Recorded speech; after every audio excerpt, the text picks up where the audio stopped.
오늘은 강림절 둘째 주일입니다. 강림절 또는 대강절, 대림절 그렇게 말하는데 대자는 기다릴 대자고요. 강자는 내릴 강자, 임자는 그 자리에 있다. 임할 임자. 그래서 림자를 붙여서 하나님의 임재를 기다린다. 이렇게 말하기도 하고 하나님이 강자를 붙여서 하나님 내려오시기를 기다린다. 이래서 대강절, 대림절 이렇게도 하고 그냥 강림절 이렇게도 말합니다. 오늘 여기 촛불을 켜놨죠. 촛불 2개를 켰습니다. 첫째 주에는 하나만 켜고 둘째 주에는 오늘 2개를 켰습니다.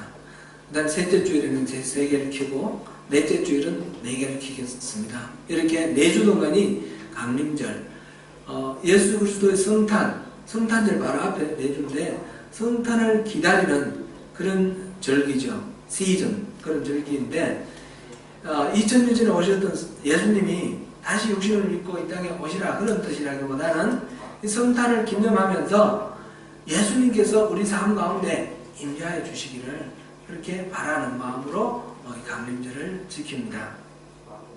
첫째 주 지난주는 첫째 주는 초를 4개를 켜는데 소망의 초라고 그럽니다. 소망. 둘째 주 오늘은 평화의 초입니다. 셋째 주는 다음 주는 기쁨의 초.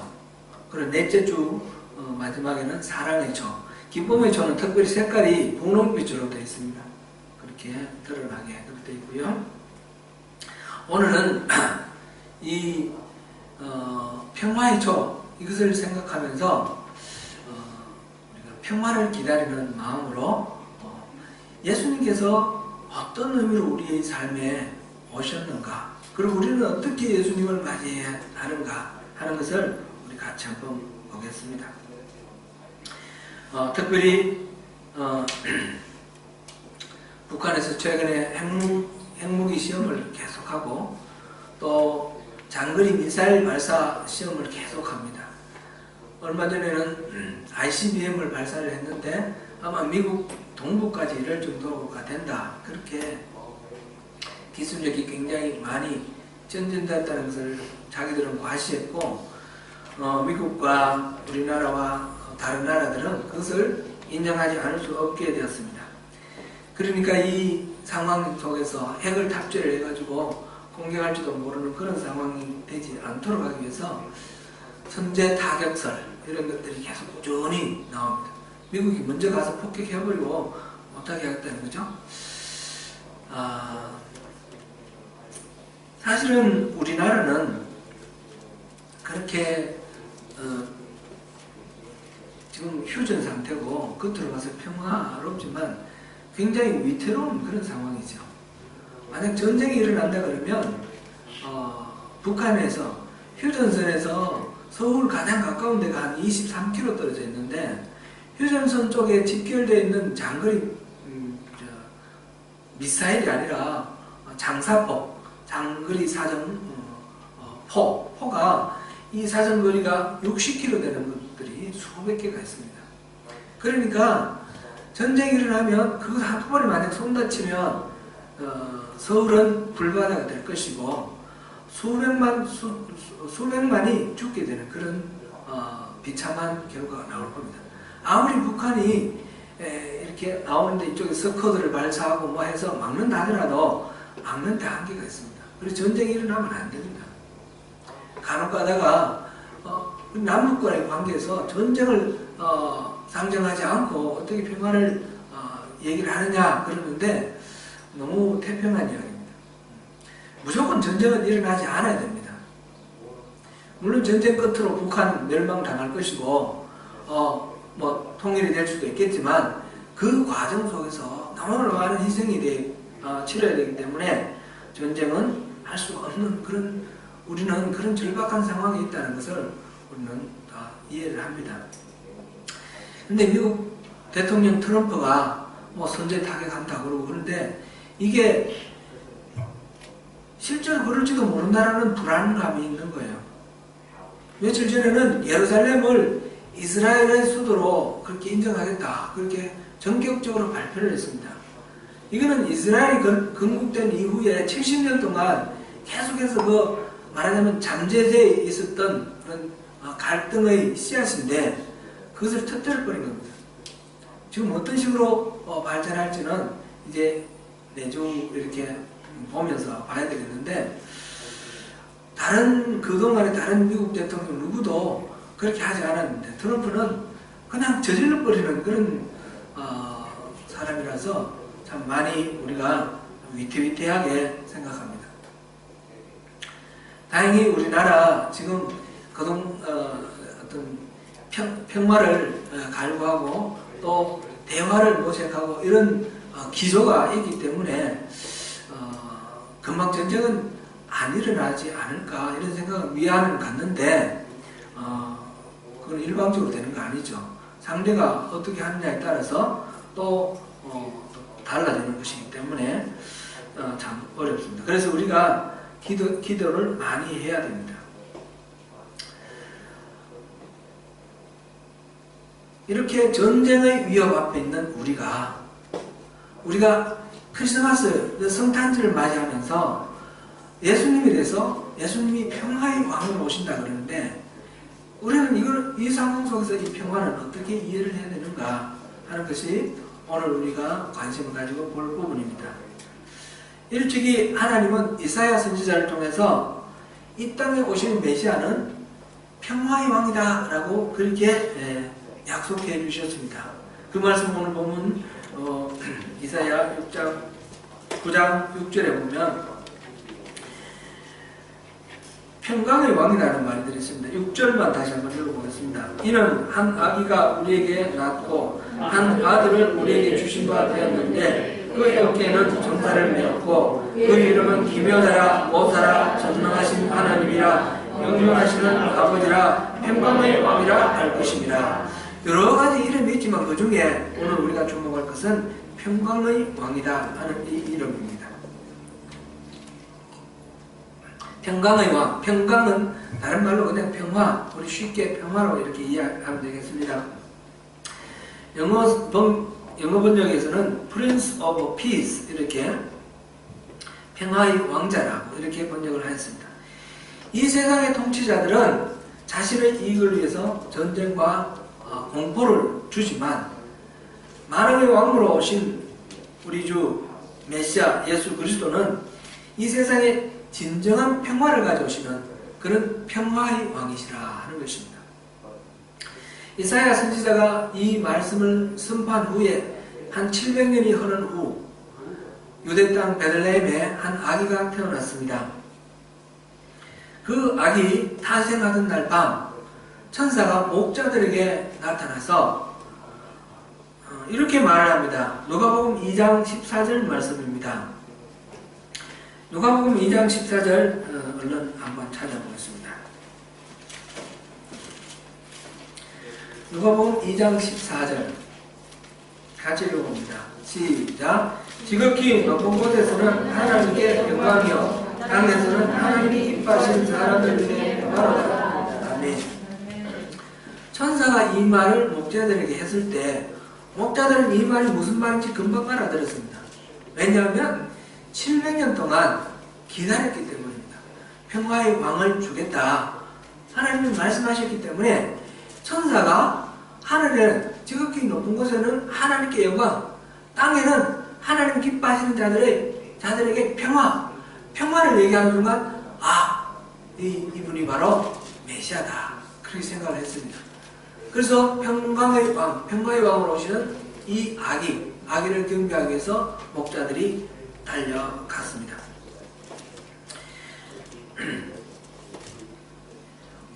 우리는 이 강림절에 그리스도의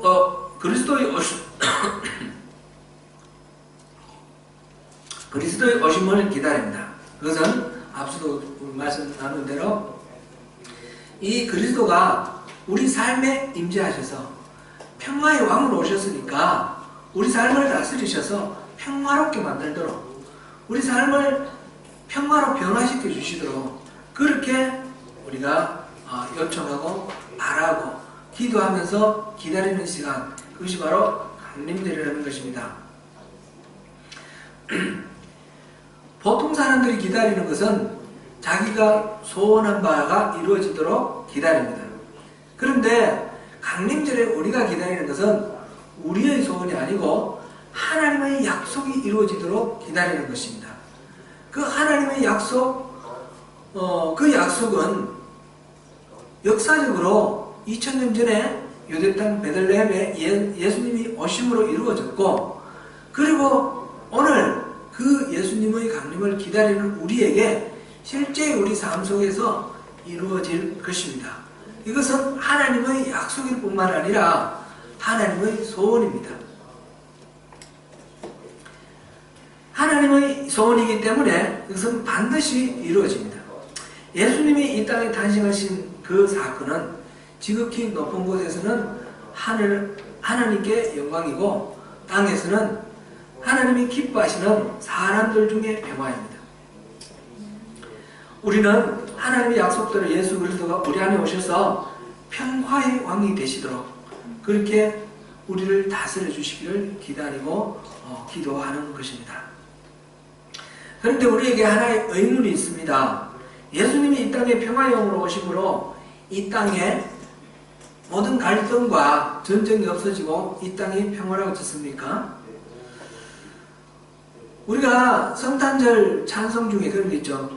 고요한 밤, 거룩한 밤, 어둠에 묻힌 밤, 주의 부모 앉아서 감사 기도 드릴 때 아기 잘도 잔다, 아기 잘도 잔다. 혼자 독창했네. 같이 좀 해주시죠.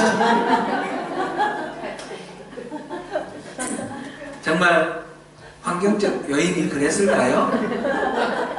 고요했을까요?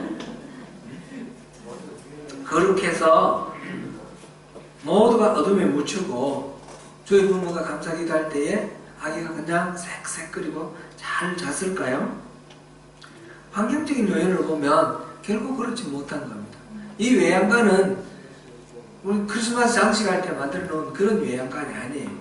소가 살고 있고 거기에 양이 살고 있고 또 말이 살고 있고, 그래서 가축이 살고 있어서 가축의 분뇨로 냄새가 아주 진동하고, 그리고 그 좁은 곳에 이렇게 지푸라기 이렇게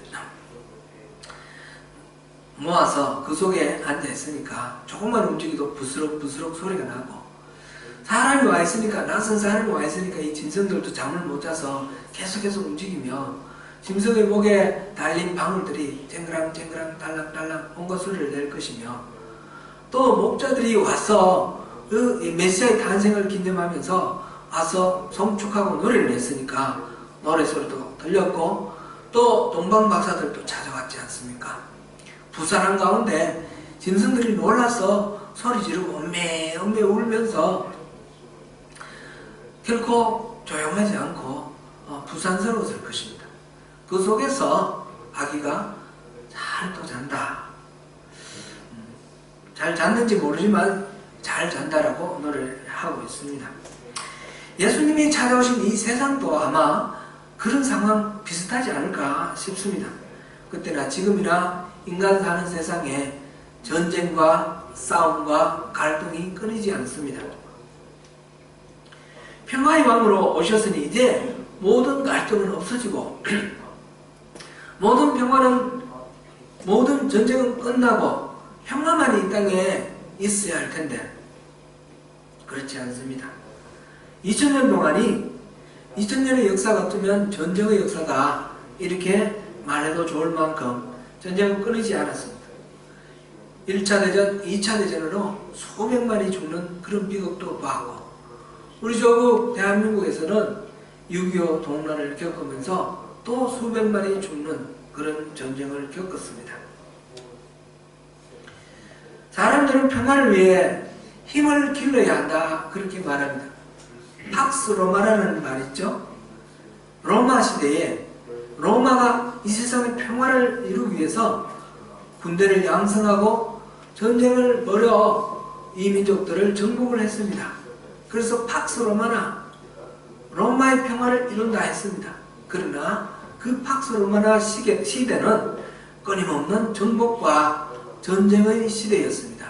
그리고 그 시대는 전쟁으로 로마가 멸망당함으로 끝났습니다. 어떤 시대나 전쟁 없이 평화만 있는 그런 시대는 없었습니다.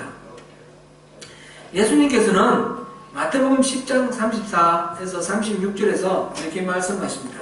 마태복음 찾아보겠습니다. 마태복음 10장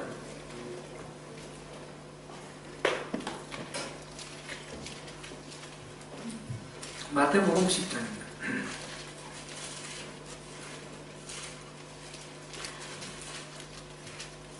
34절부터 35, 36절까지 같이 읽습니다.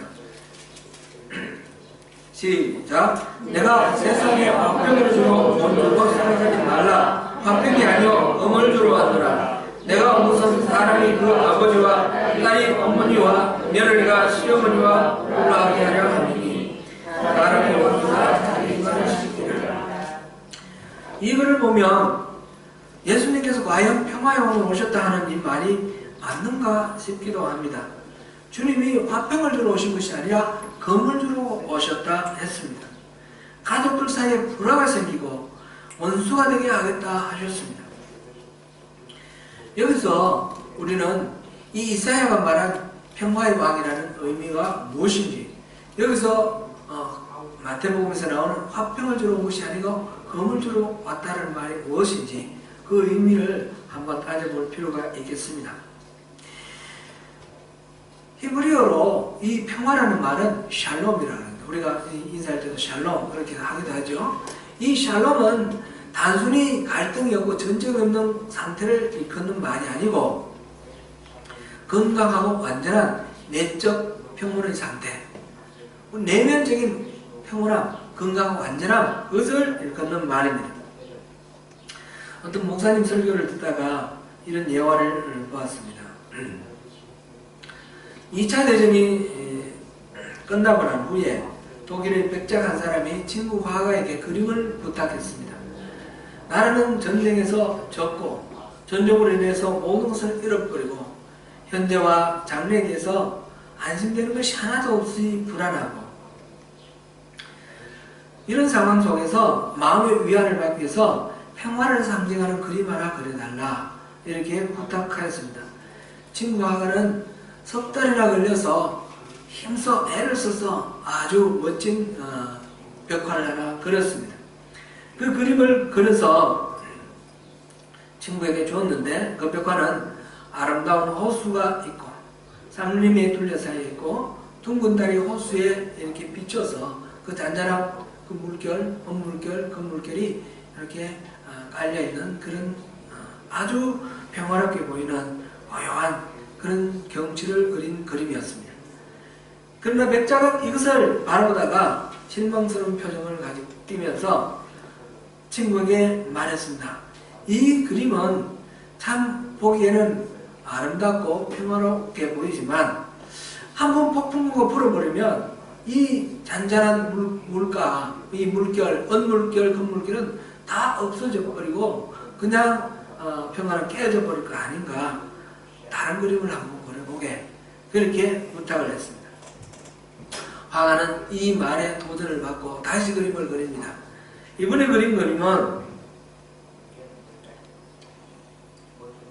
폭포가 높은 곳에서 물을 쫙 쏟아냅니다. 그 물이 쏟아지면서 바위에 부딪히면서 그 물 방울들이 이렇게 흩어서 물보라를 만들어냅니다. 보기에는 을신년스러워 보입니다. 그 높은 절벽 가운데에 그 바위 틈에 단풍나무가 하나 이렇게 나와 있고 그 단풍나무 가지에 두 가지가 갈라진 틈에 새 둥지가 하나 그려져 있습니다. 그 둥지에 보니까 작은 새 새끼 2마리가 입을 벌리고 있고 어미새가 먹이를 먹여주는 그런 장면입니다. 그 그림을 보고 이 백작은 무릎을 치며 감탄했습니다. 바로 이거야. 내가 원한 게 바로 이거야. 이게 바로 평화지. 이렇게 말을 했습니다. 아무 일도 일어나는 것이 없는 것이 평화가 아니라 폭포가 떨어지는 가운데 그 물보라가 몰아치고 그 속에서 누리는 평화, 그것을 참된 평화라고 말했습니다. 한국에서 유일한 노벨상 수상자는 누구입니까? 돌아가신 김대중 전 대통령입니다. 김대중 대통령이 노벨 평화상을 받은 이유는 어디에 있습니까? 거짓된 평화를 깨고 불의에 맞서서 싸웠기 때문입니다. 그 싸운 그 삶이 진정한 평화를 더욱 이 땅에 우리 조국에 자라게 성숙하게 기여했다라는 그런 평가입니다. 남아프리카 공화국의 초대 흑인 대통령 넬슨 만델라는 어떻습니까? 아파르타이트라는 그 남아공의 정책은 백인과 흑인은 같은 곳에 살 수도 없고 같은 차를 탈 수도 없고 흑인은 어떤 인간적인 권리도 없는 그런 상황이었습니다. 겉으로 보기에는 고요해 보였고 겉으로 보기에는 평화로워 보였습니다. 만델라는 그 체제를 뒤집어 엎기를 요청했습니다. 흑인들의 마음, 일방적으로 순응하고 있는 흑인들의 마음속에 저항정신을 불러넣었고 반항하게 하였고 그래서 그 평화를 깨웠습니다. 그런데 그가 노벨 평화상을 받았습니다. 말하자면 겉으로 보이는 그 평화를 파괴한 사람이 진정한 평화, 그날의 참된 평화를 이루었다는 것이죠. 미국의 마틴 루터 킹 주니어 목사는 어땠습니까? 마찬가지로 흑인과 백인 그 상그러운 그 갈등 속에서 백인들의 권리를 주장하며 평화를 깨뜨렸습니다. 그 결과는 어떻게 됐습니까? 흑인과 백인의 차별이 없는 미국을 오늘날 그 평화로운 미국, 아직도 많은 갈등과 불안이 있지만 백인과 흑인의 그 갈등을 이기게 하는 그런 평화를 이루었습니다. 아브라함 링컨 대통령은 어땠습니까? 노예에게도 권리가 있고 노예도 인간이라는 그런 신조에 따라서 노예를 해방시켰습니다. 남북이 전쟁이 벌어졌습니다. 겉으로 보기에는 전쟁을 일으킨 것 같지만 실질적으로는 노예 해방을 통해서 미국의 오늘을 이루어나간 위인입니다. 예수님은 평화의 왕으로 오셨습니다.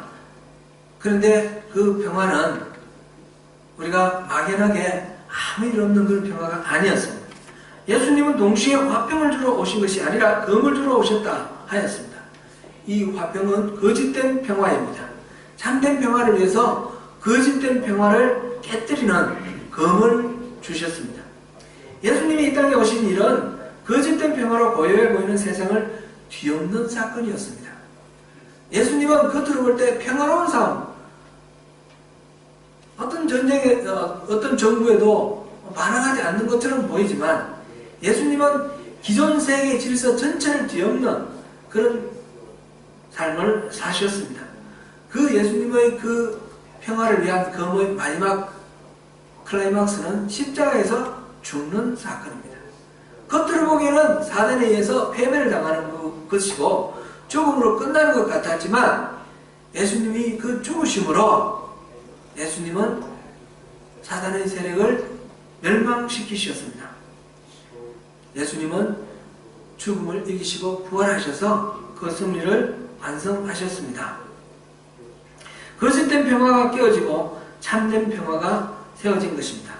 그것은 하나님과 인간 사이 죄로 인해 깨어진 세상, 그래서 죄의 세력이 세상을 점령하고 하나님의 백성들을 억압하는 거짓된 평화를 뒤엎어버리고 하나님과 바른 관계를 이루어서 하나님 나라를 이 땅에 새롭게 세운 것입니다. 하나님 나라의 백성은 이 참된 평화를 누립니다. 누가복음 2장 14절 아까 우리 봤는데 땅에서는 하나님이 기뻐하시는 사람들 중에 평화로다 그랬습니다.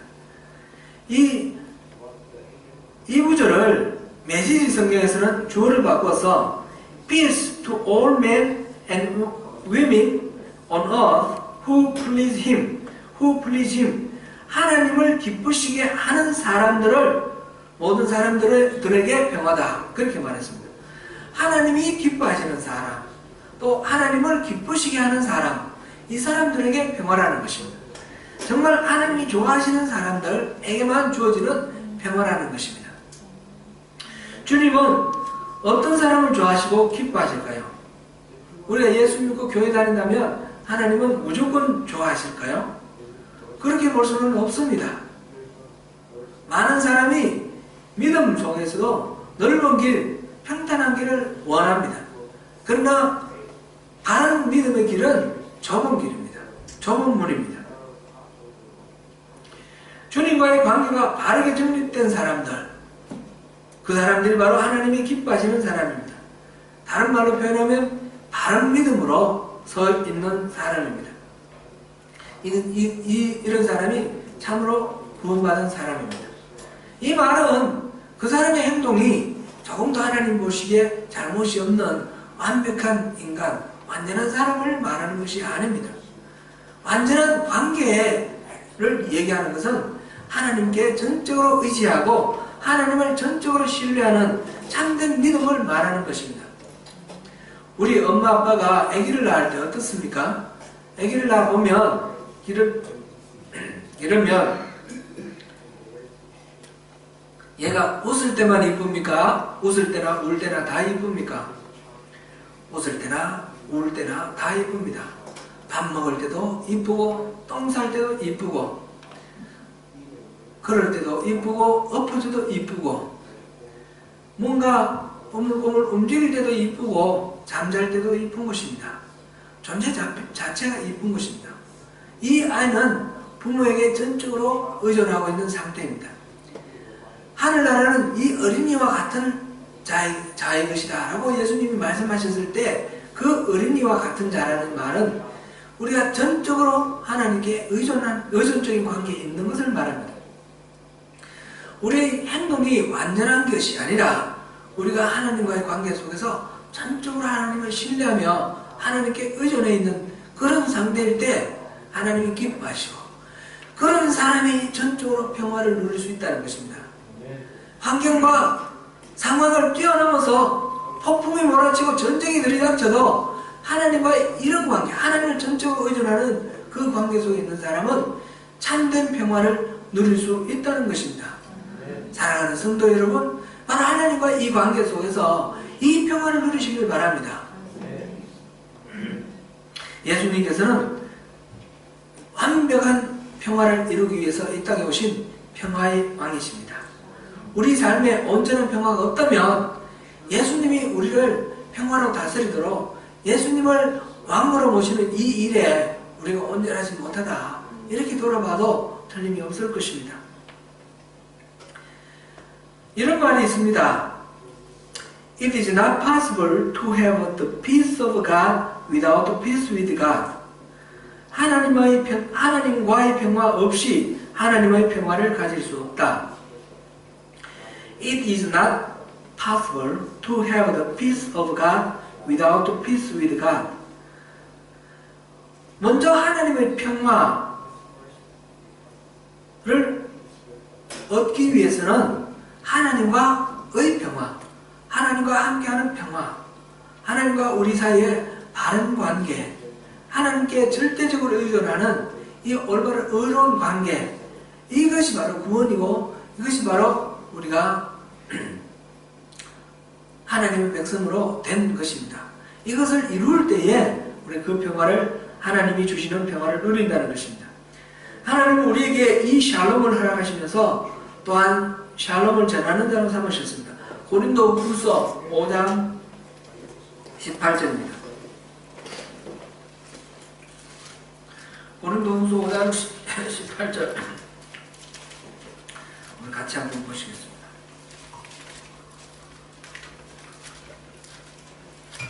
고린도후서 5장 18절. 같이 읽겠습니다.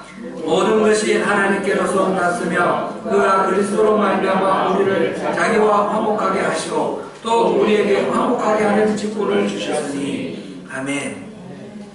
평화의 왕으로 오신 우리 주님이 우리를 제자 삼으시고 우리와 화목하게 하시고 난 후에 우리에게 화목하게 하는 직분을 주셨다라고 하였습니다. 우리를 바로 화해의 사도로 삼으셨습니다. 평화의 사도로 삼으셨습니다. 로마서 12장 18절에서 19절을 보겠습니다. 로마서 12장 18절에서 19절 보겠습니다.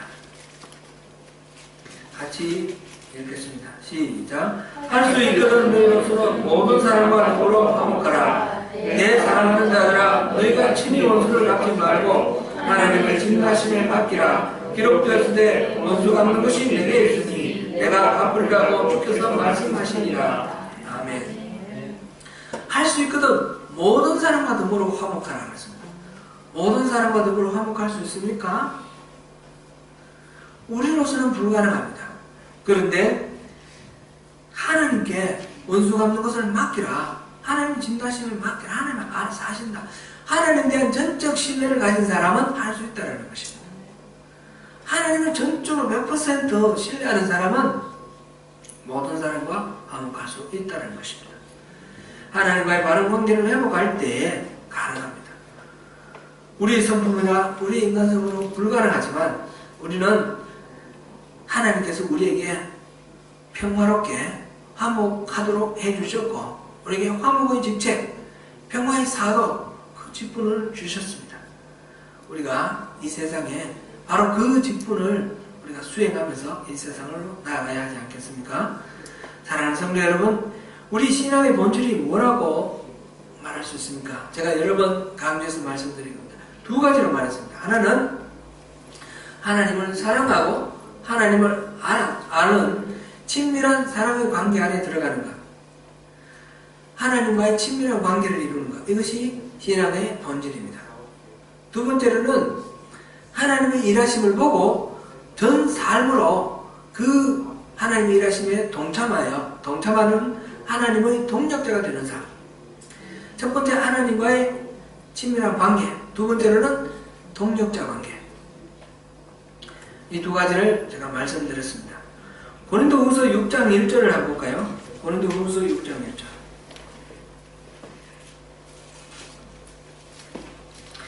고린도후서 6장 1절 시작. 우리가 하나님과 함께 일하는 자로서 너희를 권하노니 하나님의 은혜를 헛되이 받지 마라.